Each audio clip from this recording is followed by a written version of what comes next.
Hi, Kathryn. Thank you so much for being here today. Thank you so much for having me, Michelle. Can you tell the audience a little bit about yourself?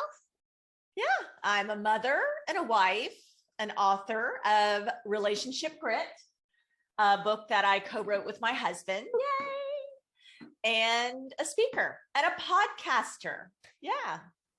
So I'm really excited to talk to you about Relationship Grit and let the audience know a little bit more about you.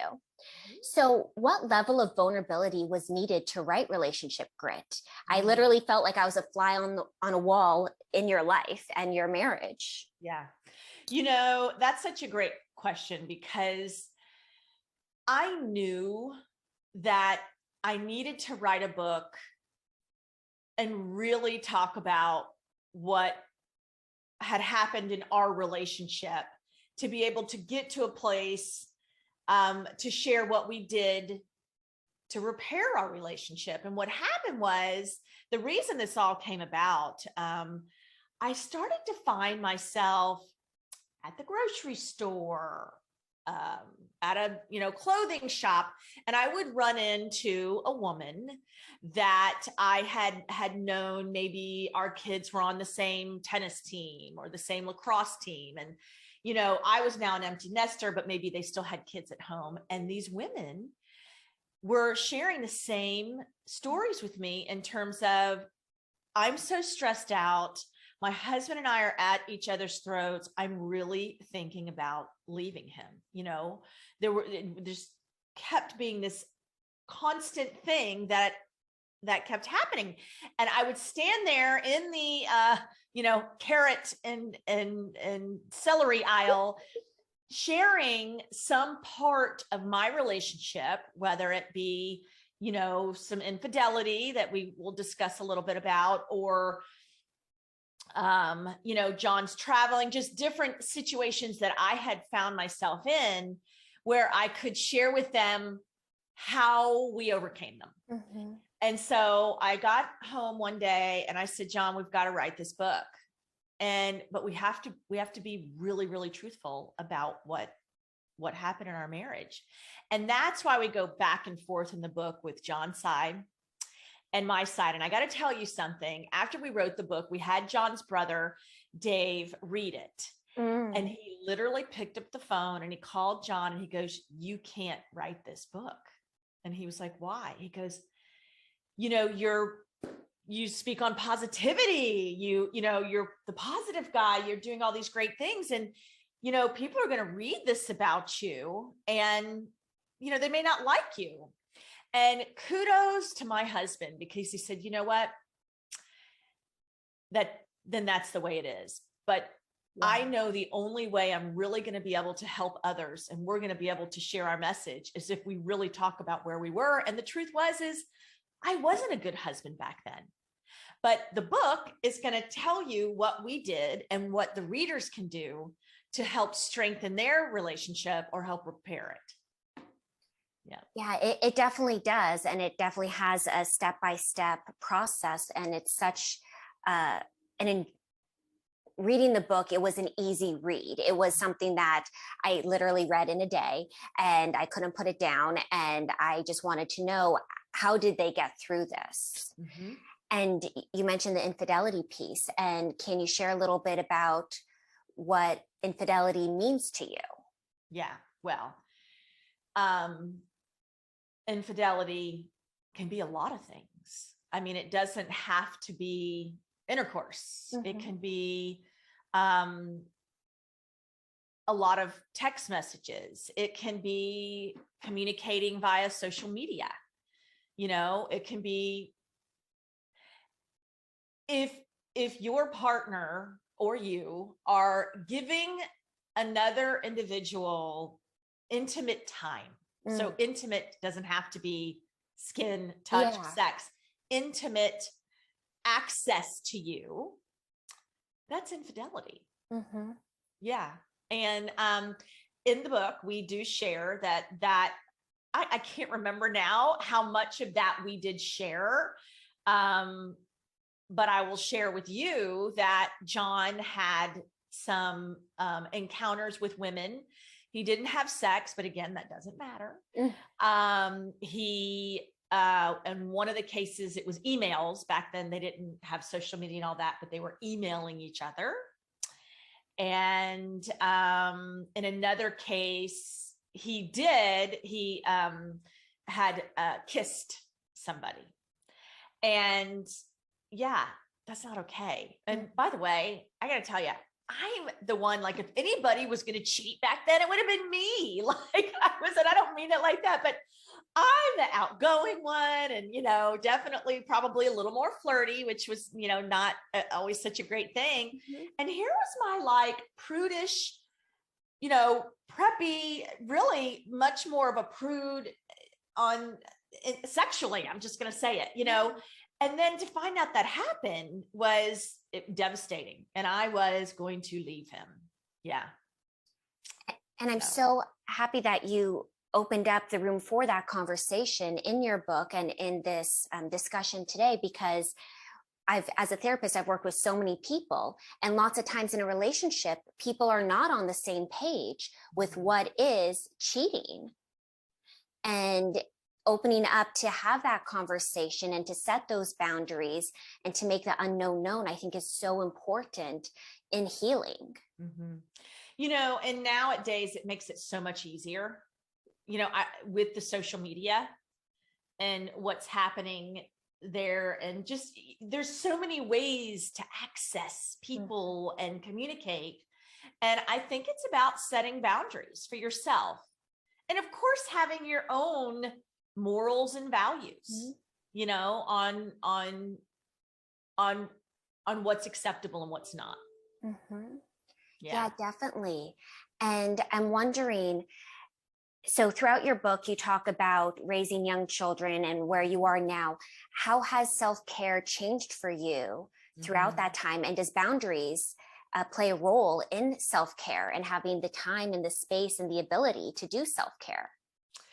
Oh, absolutely. And I was guilty of not doing a lot of self-care early on. I was definitely very stressed out. I was, pretty much home raising the kids by myself because my husband traveled a lot for work.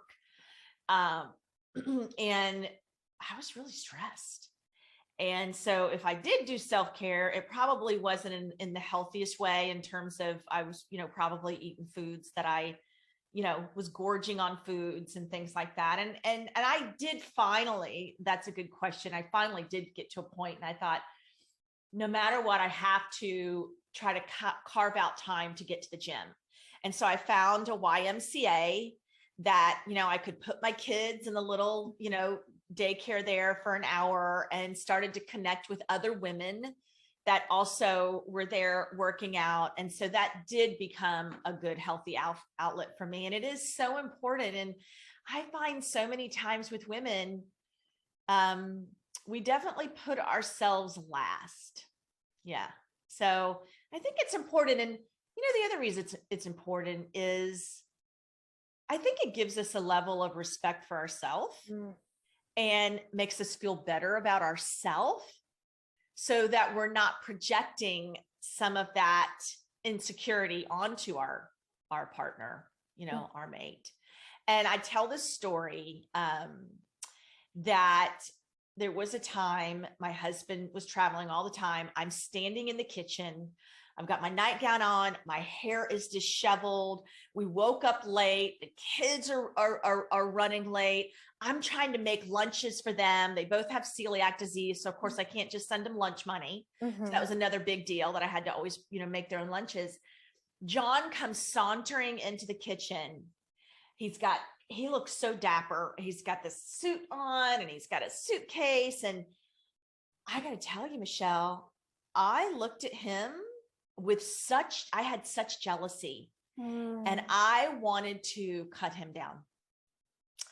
And I don't know what it is at that moment, something hit me. And instead of cutting him down, I actually looked at him and I said, John Gordon, you look so handsome right now. And the look on his face and the smile, and it was wild. It actually made me feel better. And I thought, I'm going to do that more often, because I could have had feelings of jealousy and insecurity knowing he's going off again to, some, speaking engagement where everybody thinks he's so great. And here I am home, doing the same thing, making lunches, running to the bus stop or, and so I started to do that more. And the more that I did that, the more I complimented him, the easier it became. The more we started to get connected. But the best thing that happened is it really kind of took the air out of the jealousy. It's like, where do you go from there? If I'm sitting there complimenting my husband and telling him so great, and I would even say to him sometimes joking, like, you better be careful because those ladies are going to think you look really good today. And he would just, and it really changed the dynamic of that for us. So, your original question was, how do I approach self-care? But self-care also meant, I think, in besides me looking out for myself, self-care of the way that I was interacting with John, especially before he would leave on a trip. And self-care in the relationship, it sounds like too. Yeah. And you mentioned the fitness piece. Do you think that, I remember years ago, one of my neighbors told me those that exercise together stay together. Okay. And do you think that there is validity in that statement? So I wouldn't say you have to do it together, because let's face it, a lot of times your spouse is traveling. If they're military, they're not home. So I wouldn't say you have to do it together, but it's fun to do together. And I'll get back to that in a minute. But I think it is important for you to do, and for your partner to do, your spouse to do. It certainly makes you feel better. I mean, this, exercise in general, it alleviates anxiety. It helps with depression. Obviously it makes you, more physically active. More physical for your children if you have kids and are running after them. So a lot of benefits. And on the flip side of that, that's one of the things we talk about in the book, is that we take walks together. And obviously we can't do that all the time if John's traveling, but those walks for us, and I say this, sometimes in the beginning of the walk, or maybe even, towards the end, we're fighting. Sometimes we're walking and we're processing and we're getting stuff out. And, and sometimes I'm just going after John and he'll turn and look at me and go, oh, this walk's been really fun, and then I'll have to check myself. But you know what? It's kind of like sometimes I'm dumping on him. But I got to tell you, it always ends up making us feel more connected to each other. And you can't be connected without communicating. Yeah. Right? So yeah, walking is important, exercise is important, but you don't always have to do it together. But definitely, it's great if you can. And I love that you brought up that whole processing piece, because that's a big part of Mind and Body Pilates, of moving while you're processing, while you're working through a specific topic or what's been on your mind. So it's definitely so important. And when we're moving, we're processing differently than when we're sitting down having a conversation. So sometimes when you're stuck, getting out there, going on that walk and processing, you could definitely work through so much. Yep. That's the truth. And there's the endorphins that come along with that. So that helps as well. But yeah, a lot of our figuring things out have happened on our walks. As a matter of fact, when John had just started speaking, my husband's a speaker, for those that don't know, and an author, he would give his talks to me while we were walking. And I would coach him, and just kind of say, you know what, I need you to talk to me more. When you're giving this, talk to me, and so we really kind of helped develop his speaking skills during those walks as well. Yeah. That's incredible. Walking and movement is just so powerful. Yeah. So I want to share one of the many quotes that I like from your book, which is, your purpose has to be greater than your challenge, and your vision has to be greater than your circumstances. So how do you think knowing your purpose impacts mental health? Well, obviously it's always very helpful to have a purpose, to feel like you are working towards something. Mhm. Right. And it makes you feel good about yourself when you're getting up every day to work towards something. In the way of our relationship, we got together and we came up with our family mission statement. And it's to love and honor God in all that we do. And that's our purpose and our vision. And so sometimes we'd have to check ourselves on that. Like, well, this is happening and this is happening. And well, overall, is this in line with our family mission statement? Right. So, it could be there. So one of the things that we did that my only regret about this is not starting it sooner. So I recommend everybody do this. And it doesn't matter if you have kids or not, although I think it's amazing for kids when you do. Yeah. But just couples can do it. And that is having a family meeting. And we started that when the kids were in middle school. And so we'd sit around the table. And I always say this, let me tell you something. It was not easy a lot of times to get us all four. And if you have six or, whatever, to get everybody sitting down at the same time. And sometimes, the kids would moan, and sometimes I'd be the one going, oh gosh, I don't want to do this. Yeah.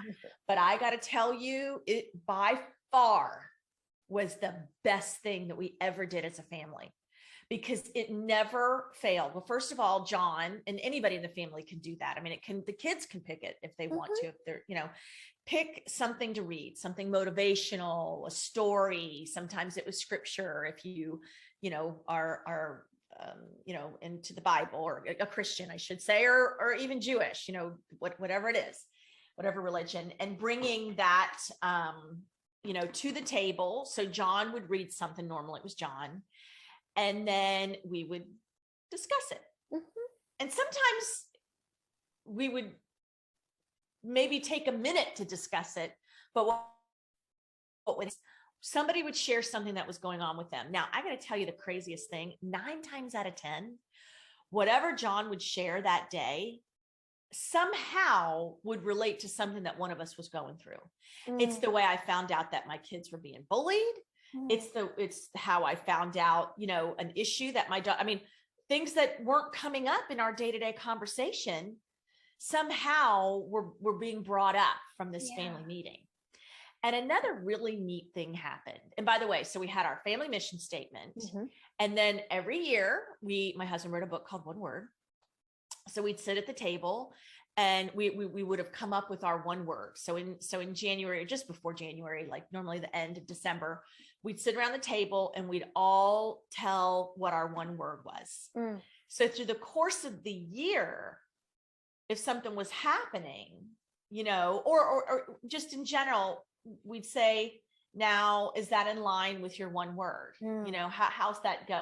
If your one word was motivated or motivate. Okay, well, so you don't want to do this, but how can you get motivated? So it was a good way to hold each other accountable.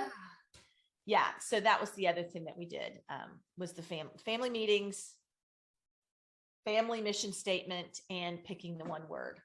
I love that, because you are building that connection in the whole family, creating space to have conversations and making time for each other. It really made us connected as a family, so much so that my son ended up saying to me one day, Mom,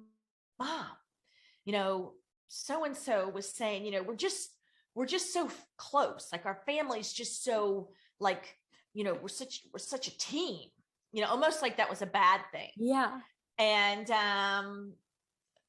I said, yeah, well, and we are a team, and we are close, and it is because of the family meetings. And then of course I explained to him, maybe this his friend was feeling, might have been something that was going on with him, have compassion, and there's always stuff going on, but what I got out of that, I guess, is that he loved our family meetings, and he loved the connection that he had with us. So yeah, that is something to this day I tell everybody, have a family meeting. Definitely, Even if you could do definitely. it once a month, have a family meeting. Definitely. Well, I want to thank you so much for being here today, Kathryn. And I'm going to include in the description below the video more about your book and your bio. And I want to let you all know that if you haven't yet subscribed to Mind and Body Pilates, a wellness approach, please do so by clicking on the logo below. And any questions or comments, feel free to leave those below as well. Thank you, Kathryn. Thank you, Michelle.